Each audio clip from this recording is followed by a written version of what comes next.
I design engineering projects for middle school and high school students, often using materials that are pretty unexpected. My inspiration comes from problems in my daily life. For example, one time, I needed a costume to go to a comic convention. But I didn't want to spend too much money, so I made my own with a light-up crown and skirt. Another time, I was devastated because my favorite mobile game, Flappy Bird, was being taken off the App Store. So I was faced with a dilemma to either never update my phone or never play Flappy Bird again. So unhappy with both options, I did the only thing that made sense to me. I made a physical version of Flappy Bird that could never be taken off the App Store.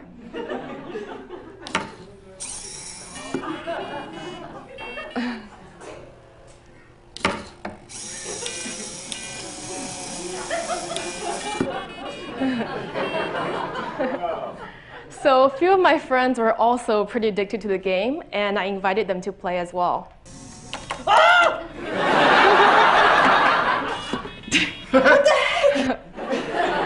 And they told me that it was just as infuriating as the original game.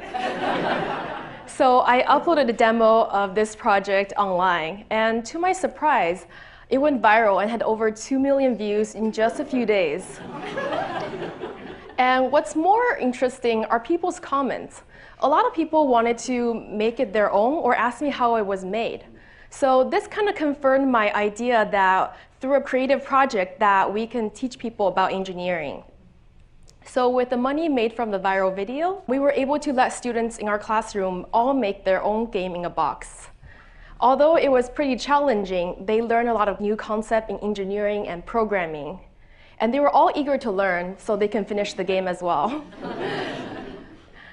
So before Flappy Bird Box, I had the idea of using creative engineering projects to teach students when I was teaching at a middle school. We asked our students to build a robot from a standard technology kit. And I noticed that a lot of them seemed bored. Then few of them started taking pieces of paper and decorating their robots. And then more of them got into it. And they became more interested in the project. So I started looking for a more creative ways to introduce technology to students. So what I found was that most technology kits available in school looks a little intimidating. They are all made of plastic parts that you can't customize. On top of that, they're all very expensive, costing hundreds of dollars per kit. So that's certainly not very affordable for most classroom budgets. Since I didn't find anything, I decided to make something on my own. I started with paper and fabric. After all, we all play with those since we were kids, and they are also pretty cheap and can be found anywhere around the house.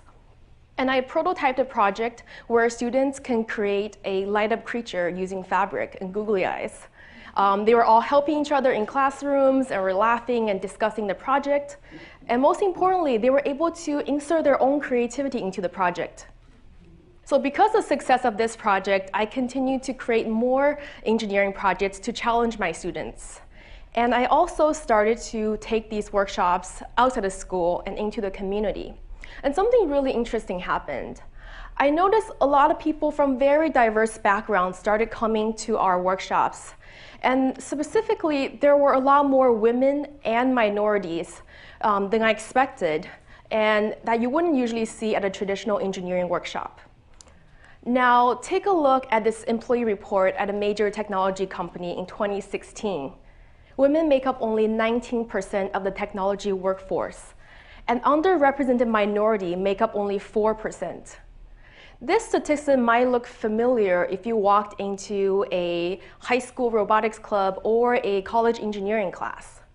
Now, there's a wide variety of problems that contributes to the lack of diversity in the technology force.